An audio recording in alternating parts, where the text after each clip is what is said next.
जय हिंद विद्यार्थी मित्रांनो, मी राजेश तुम्हा सर्वांचं स्वागत करतो राजेश वानखडे ऑफिशियल आपल्या यूट्यूब चॅनलवरती. MSFच्या ट्रेनिंगला जात आहात. MSFच्या ट्रेनिंगला जात आहात म्हणजे तुम्हाला 15,000 रुपये डिपॉझिट रक्कम घेऊन जाणार आहात तुम्ही. 15,000च्या प्लसही तुमचा काही खर्च होणार आहे. त्या खर्चाचं इव्हॅल्युएशन आपण करणार आहोत, इस्टिमेट आपण करणार आहोत.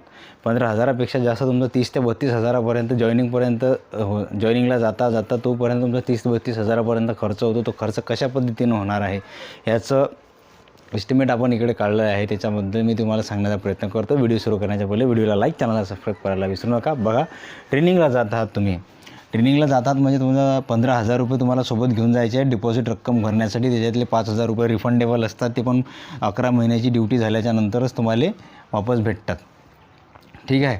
त्याच्यानंतर मग तुम्ही ट्रेनिंगला हजर झाल्याच्या नंतर तुम्हाला 1,500 रुपयांचं PT किट्स घ्यावे लागतात. ते व्हाईट खाकी चड्डी आणि पांढऱ्या 2 टी-शर्ट वगैरे, कारण ते 2 घ्यायचे असतात. कारण माहिती आहे का, तुम्हाला चांगलं रगडतील तर मग एक PTचे टी-शर्ट खराब होते, दुसऱ्या दिवशी ते वाढली नाही तर मग आता हिवाळ्याचे दिवस आहेत म्हणा, उन्हाळ्याचे दिवस आहेत, थोडेफार वाढून जातील, पण तरी पण तुम्हाला घ्याव्याच लागतील. आणि ते टी-शर्ट जरा चांगले असतात, घ्यायच्या मस्त वाटतात, क्लास फील येते त्याचं. त्याच्यानंतर विषय आहे युनिफॉर्म. त्याच्यानंतर मग तुम्हाला 8 ते 15 दिवसाच्या नंतर तुम्हाला 1,500 रुपयाच्या याच्यामध्ये ॲड करून तुम्हाला 2,500 रुपयाचं युनिफॉर्म घ्यायला लावतात. ते युनिफॉर्मचे पैसे पण तुम्हाला तुमच्याजवळूनच भरावे लागतात. बरं, त्याची सोय पहिलेच घेऊन जातात. मग त्यासाठी ते टोंगणं लावतात, काही पोरं जमा करतात, द्यायचे असतात, कोणाकडे नसतात, कधीच्यात बाय चान्स. मग त्याची व्यवस्था आतापासूनच लावलेली बरी. ते मागत राहतात तर मग मागायचे, ते देऊन टाकायचे असतात, ते द्यावं लागतात ना, इलाज असते भाई. त्याच्यानंतर मग तुमचा पर्सनल एक्सपेन्स येते 1,000 रुपये. हा 1,000 रुपयाचा पर्सनल एक्सपेन्स कसा आता कमी जास्त होऊ शकते. पर्सनल एक्सपेन्स म्हणजे का, तुम्हाला तेल, साबण ह्या त्या गोष्टी लागतात. आणि त्याच्यानंतर काही पोरं खातात पितात, हे ते करतात, म्हणजे गोळ्या, बिस्किटं, चॉकलेटं, फॉकलेटं, काही अवांतर असं काही खाण्यापिण्याचा, कोणी काजू बदाम ह्या त्या गोष्टी खाण्याचा प्रयत्न करते. त्याच्या पद्धतीनं जो त्याच्या पद्धतीनं खाण्याचं याचं त्याचं लागते. तर तो तुमचा मिनिमम खर्च पकडला 1,000 रुपये, तो कमी जास्त असू शकते. तो तुमच्या पद्धतीनं तुम्ही व्हॅरी करू शकता. आणि त्याच्यानंतर आहे हे ट्रॅव्हलिंग. आता तुम्ही जाणार म्हणजे घरातून निघणारच आहे ना. घरातून निघलेत म्हणजे काही ट्रेनिंग सेंटर तर आपल्या घराच्या जवळ नसते. महाराष्ट्राच्या कानाकोपऱ्यातून कुठेही तुम्हाला ट्रेनिंग सेंटर येऊ शकते. तर तुम्ही कुठल्या ट्रेनिंग सेंटरला जाता तर तुम्ही मिनिमम 1,000 रुपये खर्च पकडला तुमचा ट्रॅव्हलिंगचा. ठीक आहे. ट्रॅव्हलिंगचा 1,000 रुपये खर्च झाला. त्याच्यानंतर मग तुम्ही ट्रेनिंगला हजर झाल्याच्यानंतर ते 100 रुपयाची एक बॅग असते, ती बॅग घ्यावी लागते. आणि 100 रुपयाची एक प्लेट तुम्हाला जेवणासाठी घ्यावी लागत असते.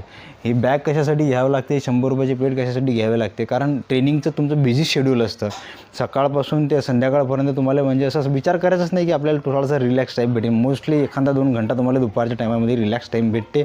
मग तुम्ही ट्रेनिंगमध्ये PTचं सेशन असते, आणखीन ड्रिलचं सेशन असते. या सेशन्स करत असताना तुम्हाला नाश्त्यासाठी तुमचं ग्राउंड एका ठिकाणी असतं, रूम एका ठिकाणी असते. तर मग तुमची प्लेट वगैरे ह्या ज्या प्लेट, पाण्याची बॉटल ह्या त्या गोष्टी आहेत की नाही, तुम्हाला रूमवर ठेवूच नाही शकत. कारण रूमवर ठेवले तर मग तुम्हाला पुन्हा ग्राउंडवरून सोडा, रूमवर द्या, प्लेट आणा, ह्या अशा गोष्टीचं तुम्हाला रिलॅक्स टाईम नाही आहे. तुमची प्लेट, तुमची बॅग, तुमची पाण्याची बॉटल तुमच्या या बॅगीमध्ये पाठीवरच दिवसभर तुमच्या पाठीवर तुम्हाला ते वागवायला लागतात. म्हणजे जर ग्राउंडवरून तुम्हाला नाश्त्यासाठी सोडलं तर पळत जायचं, ते बॅग घ्यायची आपली आणि डायरेक्ट नाश्ता करायचा. असंच आहे, रिलॅक्स टाईम नाही आहे. म्हणजे तुम्ही तुमची नाही तर तुम्ही काय करता, मग प्लेट घ्यायसाठी रूमवर जायचं का, तर रूमवरच टाईमपास करत बसता. टाईमपासले त्याचा चान्स बिलकुल नाही आहे, कारण 1.5 महिना भेटते तुम्हाला ट्रेनिंगसाठी, आहे की नाही. तसं बी SRPवाल्याचं बी त्यांचंही तसंच शेड्यूल असतं. असं नाही आहे की बघा SRPवाल्याला 9 महिन्याचं ट्रेनिंग राहते तर नाही, मग त्याचं शेड्यूल थोडा कमी बिझी असेल, त्याचं तुमच्यापेक्षा जास्त बिझी शेड्यूल राहते, आहे की नाही. असं हे अप्रॉक्सिमेट करून सर्व मिळून मग हा तुमचा जवळपास खर्च होतो हा 21,200. हा मिनिमम पकडला बरं मी ना, हा जास्तही होऊ शकते, 22,000, 23,000. तुमच्या पद्धतीनं, तुमच्या सवयी कशा पद्धतीनं आहे, तुम्हाला काय काय लागते, काय नाही लागत, या सर्व गोष्टी, तुमच्या आर्थिक परिस्थिती कशा पद्धतीनं आहे त्याच्यावर डिपेंड करतं. पण मिनिमम पकडला मी 21,200 म्हणजे जवळपास राऊंड फिगर 22,000 असा मी हा पकडला. त्याच्यातलाही हा तुमचा काय कमी जास्त पर्सनल एक्सपेन्स हा कमी जास्त होऊ शकतो. परंतु हा जो खर्च आहे हा कंपल्सरी खर्च आहे. हा वाला कंपल्सरी खर्च आहे, हा तुम्हाला द्यावाच लागणार एवढा. ठीक आहे. आता झाली तुमची ट्रेनिंग खतम झाली, तुम्ही गावाला जाता. गावाला गेल्याच्या नंतर तुम्हाला जवळपास 8-10 दिवसांनी, 8-15 दिवसांनी किंवा महिन्यांनी जेव्हाही तुम्हाला जॉईनिंग भेटेल, ती जॉईनिंग भेटते कुठे, तर जॉईनिंग भेटते मुंबईला. हा आला विषय आता जॉईनिंगचा. जॉईनिंग भेटते आपली कुठं भेटते? मुंबईला. मग मुंबईला गेला म्हणजे मग काय होणार? मुंबईला गेलं तर आपलं कोणी नातेवाईक कोणाचे असतात, कुणाचे जो असते त्या नातेवाईक त्याचं सुदैव बिचारायचं. पण ज्याचं नसतं त्याचं काय करावं? त्याला राहण्याची सोय येते, रूम.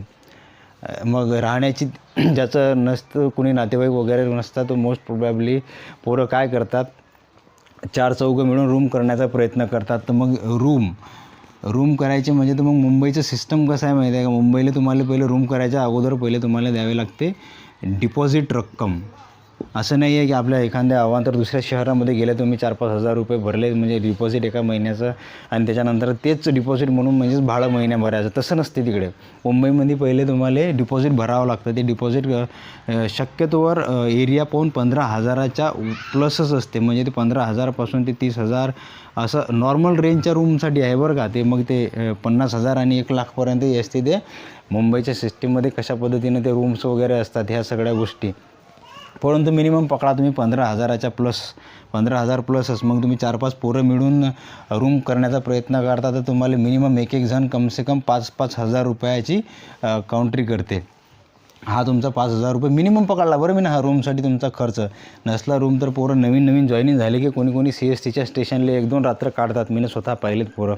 माझ्या मित्रांनी काय रे म्हणजे जे आजूबाजूचे शेजार बाजारचे पोरं आमच्याकडे रूमची व्यवस्था नसेल तर त्या बिचाऱ्याने 2-2, 3-3 दिवस कसे तरी CSTच्या स्टेशनला काढले. नाईलाज असते ना. मग नाईलाज असतो त्यांना रूम करावी लागते. तर रूमचे 5,000 रुपये असे 5-5 हजार रुपये पोरं जमा करतात आणि रूम करण्याचा प्रयत्न करतात. झालं. त्याच्यानंतर मग येते खाण्यापिण्याचा प्रश्न. जेवायला गेलं तुम्हाला पैसे तर लागणारच आहेत. मिनिमम तुमचा 150 रुपये, मिनिमम 150 सांगू राहिलो हा, परंतु 150 रुपयाआधी काही होत नाही. मग असं समजा की दिवसाला 200 रुपये तुमचा जेवणाचा, खाण्याचा, पिण्याचा, याचा, नाश्त्या पिण्याचा. वडापाव खाऊन जरी म्हटलं तरी माणूस 1-2 दिवस 3-4 दिवस वडापाव सलग काढून तुम्ही काढसान. रोजच्या रोज तसं थोडी करता येते भाऊ, आहे की नाही? मिनिमम तुम्हाला 150 रुपये येते किंवा 150 ते 200 रुपये हा जेवणाचा खर्च तुमचा येते.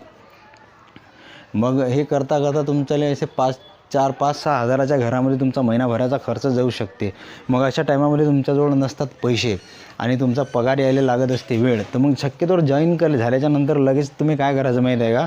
जो आपल्याला प्रत्येक जो पण आपल्याला ॲक्सिस बँकेवाला अकाउंट देते की नाही, ते अकाउंट जसं तुम्ही जॉईन झालात तिथून जिथं तुम्हाला जॉईनिंग भेटते तिथल्या ASOच्या मागे लागायचं आणि त्यांना कन्फर्म करून घ्यायचं की आमचं अकाउंटच्या डिटेल जे आहेत त्या अकाउंट डिटेल त्यांच्याकडून पूर्णच्या पूर्ण अकाउंट आमचं चालू करून द्या. जेणेकरून काय होईल माहिती आहे का? समजा तुम्हाला 15 तारखेला जॉईनिंग भेटली तर मग 15 ते 30पर्यंत अशा 15 दिवसांचा पगार तुमच्या अकाउंटला 6 तारखेला येईल.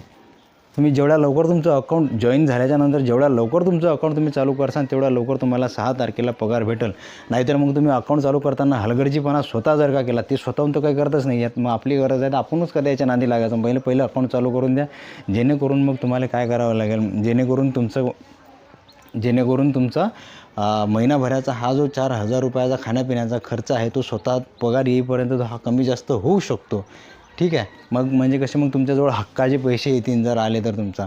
नाही जर तुम्ही ना अकाउंट डिटेल लवकर चालू केलं, तुमचं अकाउंट जर लवकर चालू नाही केलं तर जो पगार तुमचा 15 ते 20 दिवसाचा किंवा जेवढेही दिवस तुम्ही ड्युटी करणार आहे की ज्या महिन्यामध्ये तुम्ही जॉईन होणार त्या महिन्यामध्ये तो पुढच्या महिन्याच्या 6 तारखेला न पडता तो आणखीन पुढच्या महिन्यावर लांबणीवर जातो. मग तुम्हाला डबल मग ह्या 4,000मध्ये आणखीन तुम्हाला घरून पैसे मागावे लागतील जेवणासाठी, तुमच्या स्वतःच्याच खर्चासाठी.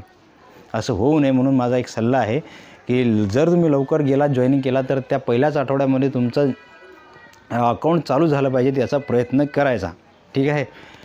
असं बघा. मग हे झालं तुमचं आता 22,000 रुपये राऊंड फिगर. समजा हा ट्रेनिंगचा खर्च. ट्रेनिंगच्या नंतर हा आपण मिनिमम 9,000 पकडला. मिनिमम 9,000 मिनिमम सांगू राहिलो बरं का तुम्हाला. हा 9,000, हा 21,000, 21 आणि 21 + 9 असा हा राऊंड फिगर 30,000. हा 30,000च्या जास्तच जातं म्हणजे जॉईनिंगपर्यंत. बरं, जॉईनिंगची गोष्ट मी सांगू राहिलो तुम्हाला. हा ट्रेनिंग प्लस ही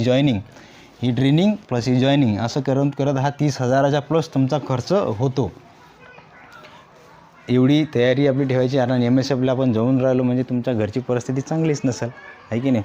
कारण ज्याच्या घरची परिस्थिती चांगली असते तो शक्यतो MSFकडे जात नाही. एखादा दुक्कड असते ज्याला वर्दीचं क्रेज असते तो जाते, आहे की नाही?